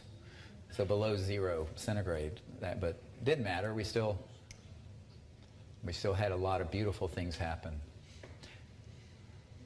So there's a whole series of these. We have actually hundreds and hundreds of hours of things that have done this, turned, curved, moved. One of the last nights in Portugal, we had an object where there were 2 objects linked together, moving across, and then it turned and curved over us. Here's another one. Look at the shape of it. It's like a teardrop or diamond object. Now, you can't tell the color on with this. These are all night vision scopes. So everything looks kind of green with those. We're getting to have a camera now, the Sony A7, which I recommend, that's getting some fantastic images. But I just wanted to introduce these concepts to you. Oh, I want to show this one, and this will give you an idea. This will be the last one, and there are others, but we're going to run out of time. Boop. Oh, there we, because ultimately, people going out and making this happen on your own will create the morphogenic field, the sort of the shift in consciousness that then will make it more likely the governments of the world will finally get their heads out of the sand and do the right thing and just ignore the magic group. Look at this. Yep, that's like 10 feet in front of us we're doing. So an object comes and materializes and goes like a walnut shaped and with a beam going up. Watch this. There's nobody out there. There's no special effects stuff. So very unusual phenomenon, all the way from materialized objects to light objects to something that's like a sphere that puts out a cone of light that has an interstellar ambassador in it. The whole range of things can happen. And in addition to that, all the electronic events. So we've had multiple events where, for example, at Mount Shasta, we had a tone come through the group. And it was, everyone heard it. It was an omnidirectional tone. And as it came through, everyone was in meditation. Everyone could see the spheres of a sphere, like a gunmetal gray to pearl white sphere, zip, zip, zip, zip, zip, zip, zip, across the circle. But the sound created the form. Another very Vedic Sanskrit concept, name and form, because the tonality created was the carrier wave of the object. Too strange? Oh, it gets a lot stranger than this. I haven't talked about anything strange yet, but I wanted to give people an idea of the kind of phenomenon that happens. Okay, thank you. So we can have the lights up. I want to have some time for folks to ask some questions. Unfortunately, there's no mic in the room. You can put Bijou up behind me. It's kind of fun. The still one, the first one. And if you have a question, just sort of say it loudly enough so I can hear it, and then I will repeat it so everyone in the webinar and everyone can hear it. Yes, ma'am. All of these people that are out there, these extraterrestrial beings, if they are with such advanced technology, why can't they just come and do more than they do? Yes, she's asking, with all the technology interstellar civilizations must have, why can't they just come and fix this mess? And I'm paraphrasing. Yes, they absolutely could. But would it be wise? No. Here's a sort of a prosaic and sort of example. How successful was our attempt to establish Jeffersonian democracy in Afghanistan after $1 trillion and hundreds of thousands of deaths? Not very. In other words, a civilization or culture has to evolve. And if a civilization that's a more advanced civilization were to try to impose something, it would be an unmitigated disaster and wouldn't be effective. Number two, if they were to do anything too overt, it will be used immediately by the intelligence community to say, we're being invaded. You look at what charlatans have done with Disclosure Project materials. I gathered together all these people at Strategic Air Command bases, all this stuff, where ET craft were outside the silos, took 16 to 20 intercontinental ballistic missiles, hydrogen bombs, offline. The captain and the other guys who were there said they felt the ETs were trying to say, please don't blow up this beautiful planet. But if you go to a full launch with the Soviet Union, we can stop it because life on this planet is precious. It's been turned into this thing of ETs have been here tampering with our national security and are a threat to our survival. Okay, so you can take the same data point and spin it. So if an interstellar civilization were to do anything too overt before we have educated each other and made sense out of this, it's going to get spun by the spinmeisters who have already primed the pump with Independence Day, the movie, video games, the whole abduction, mutilation cults, which, by the way, quick part of that story, man-made. I know the guys who are making the craft and the little grays and other creatures that look like aliens. Those are programmed life forms that are man-made. We've been making those for decades. You know about this? Yeah, absolutely, 100%. So, in fact, I have a Strategic Studies Institute document, SSI, uncontested, from the mid-90s, 96 I believe, that states about creating a global UFO abduction cult for the psychological warfare value of it, using advanced man-made objects and life forms. So the Stan Romanek tape that I've seen wasn't released because Disney bought it up and took it off the market. Disney's always been in the back pocket of CIA.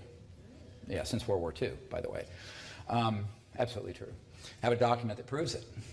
It's a fascinating document. It talks about, a CIA document from the 50s talks about Disney Studios making cartoonish movies about this subject so it would be ridiculed and be a laughingstock. So Disney bought up this tape, but if you look at it, it's this kind of, it looks like a typical gray. It's walking very robotically. And the man where it appeared in his house had someone in the intelligence community that I think used to work with his father in the Air Force say, it's one of the fake ones.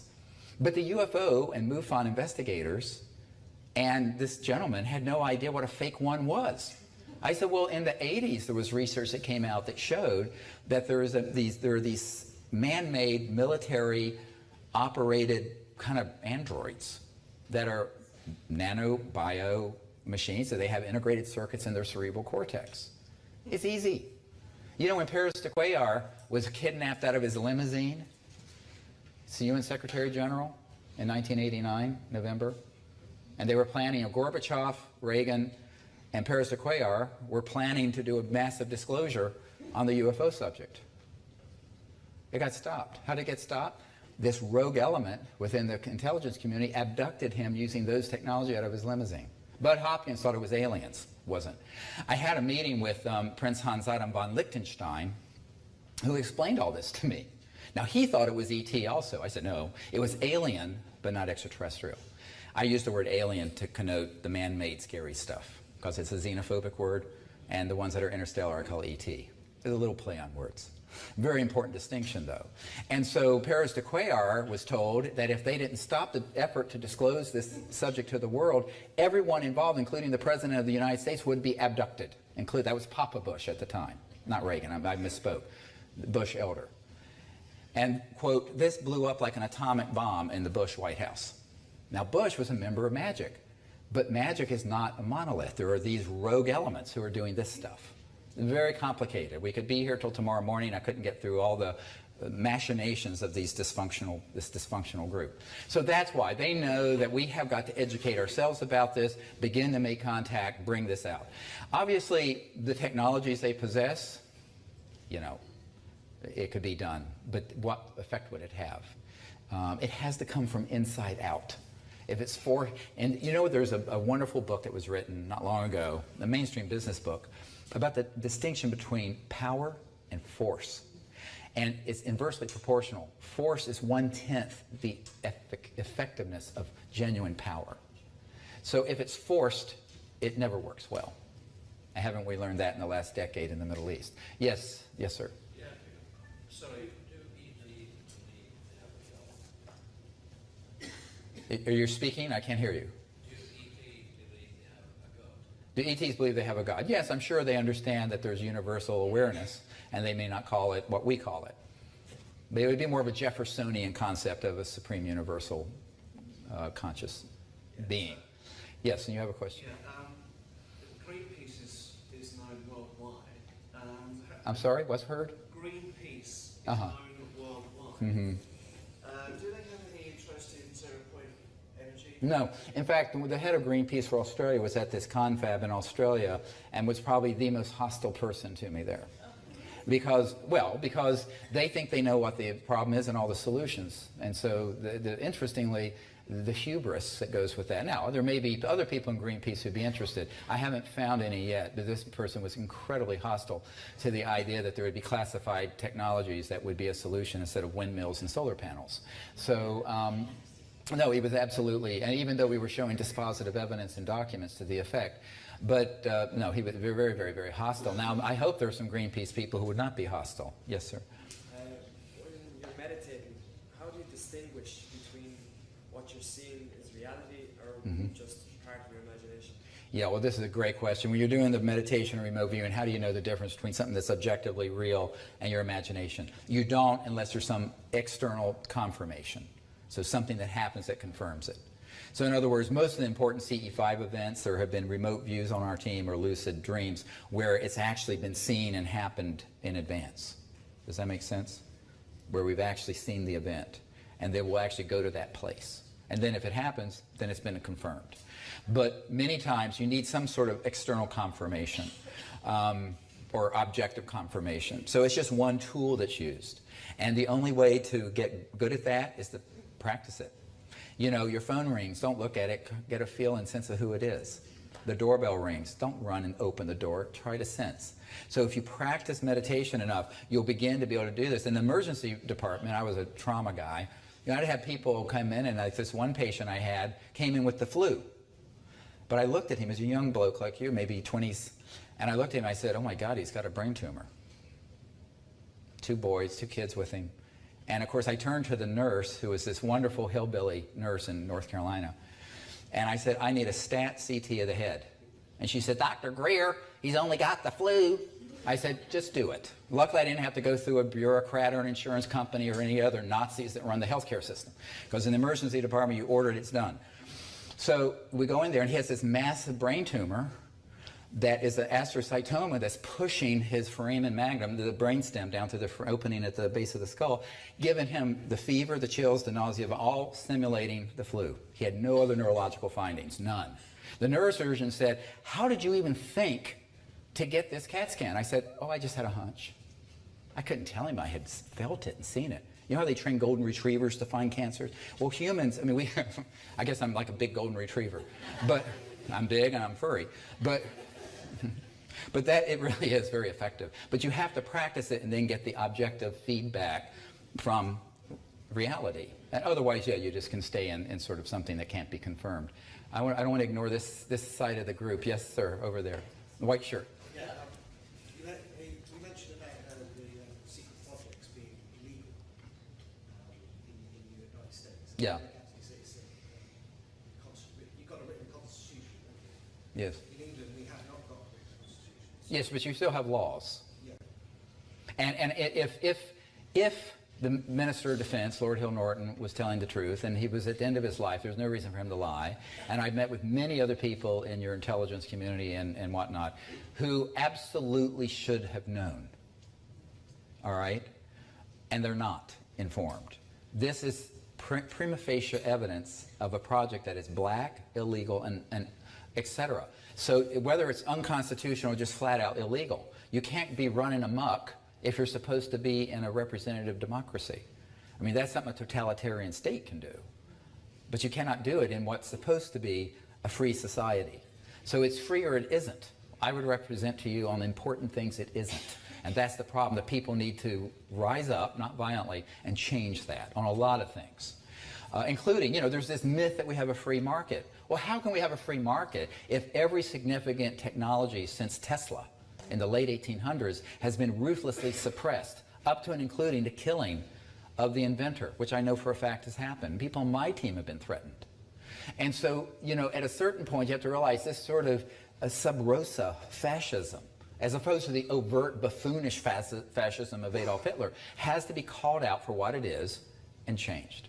But it isn't going to be something that just happens by itself. Those folks are not going to give up that power. But in any of the representative democracies that are supposed to abide by the rule of law, these operations are, by any definition, illegal. And if they're illegal, the folks who are in those compartments, now usually these guys don't know Because here's the nature of TSSCI, Top Secret Special Compartmented Intelligence. One person has a little piece and another person, and they're all in compartments, and the left hand doesn't even know the right hand exists.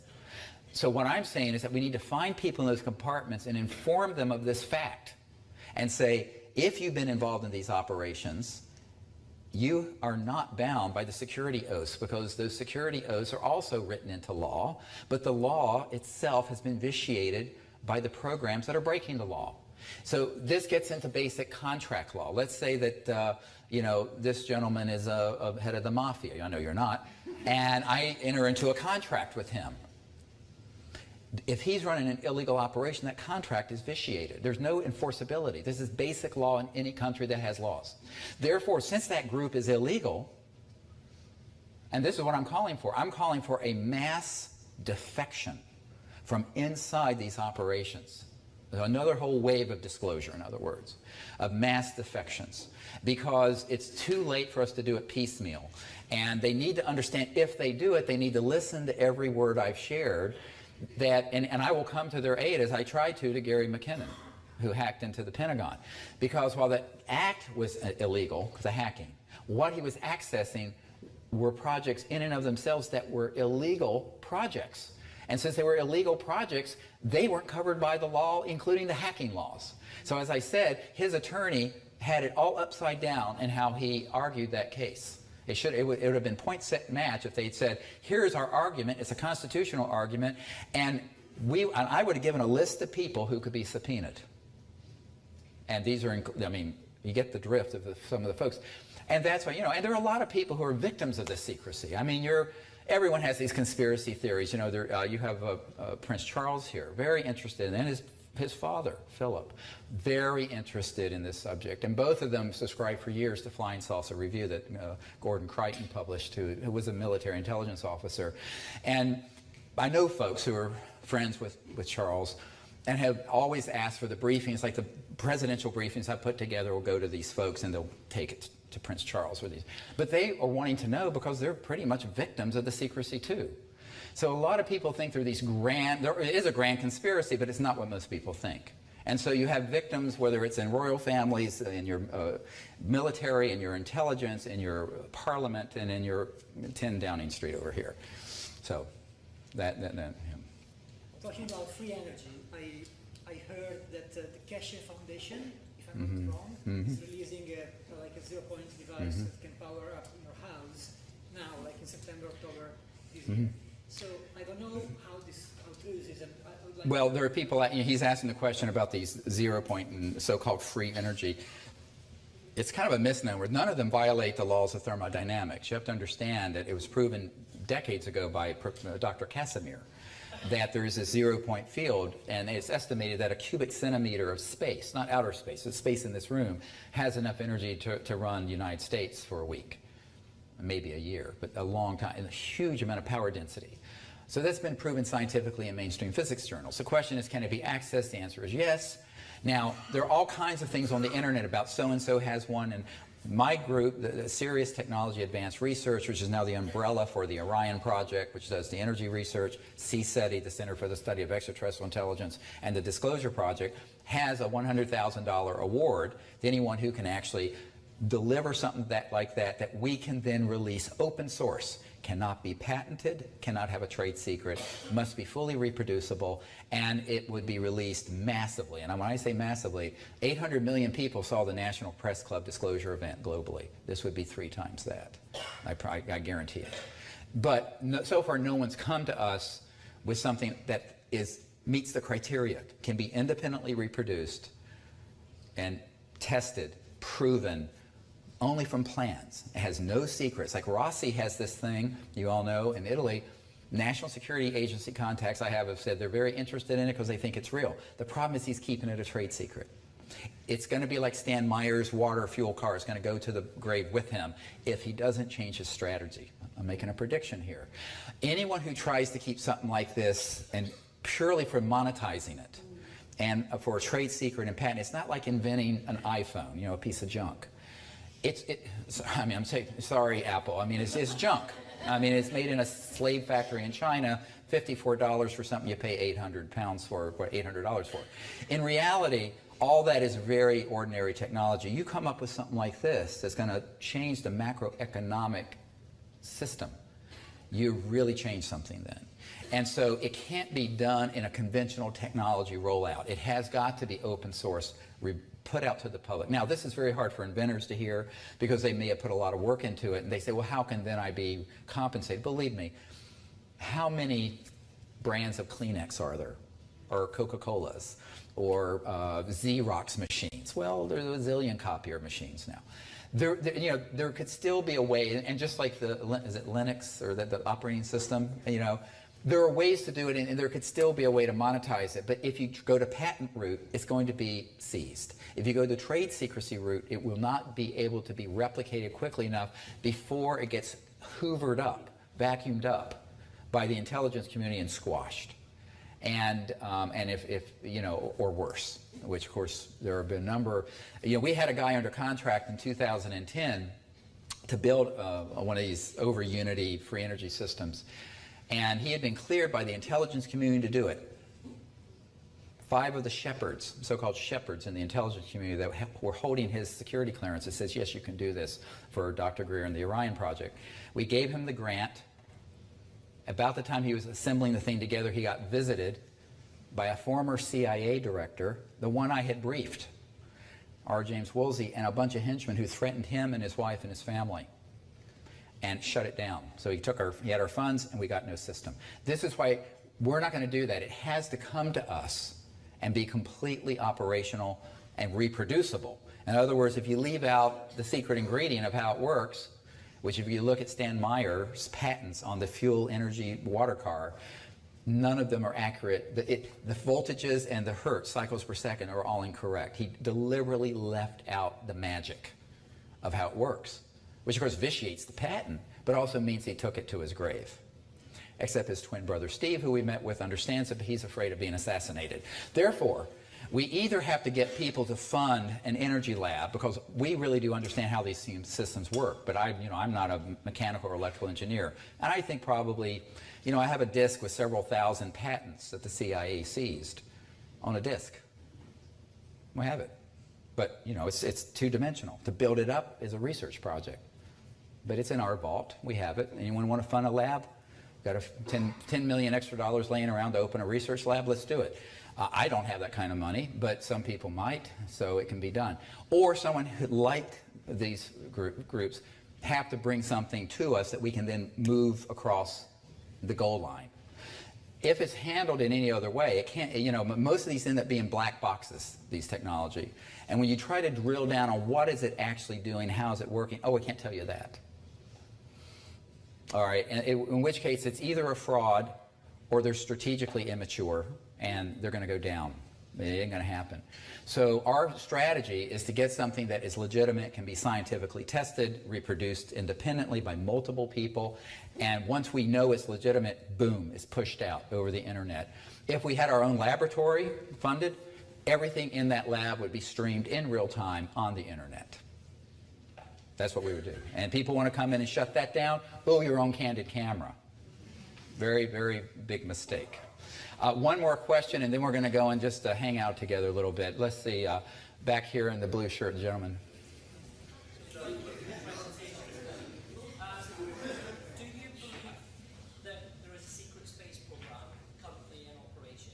And do you have any particular thoughts on the whistleblower Corey Goode, who's been talking recently with David Wilcock about the secret space program? Okay, in general, I don't talk about other people, but I will talk about ideas. It's just ethically I don't do it. I think it's important to understand that there is a secret space program. By the time we landed on the moon with my uncle's lunar module, they already had 15 years earlier anti-gravs that were flying around. Now, that is true. But then what happens is there are people who say, oh yeah, and I've been to this star system and back, and those are great claims, prove it. So I need to either have multiple independent corroborating individuals and documents and et cetera for me to buy that. My understanding is that there are, in fact, a a secret space force, but it doesn't go too far out there because the interstellar civilizations don't want it. In fact, I had a meeting not long ago, a couple of years ago, with this senior Naval Research Lab scientist who had come out of a briefing with a general at the Defense Intelligence Agency that had just been shown images of a massive interstellar craft out around near the rings of Saturn.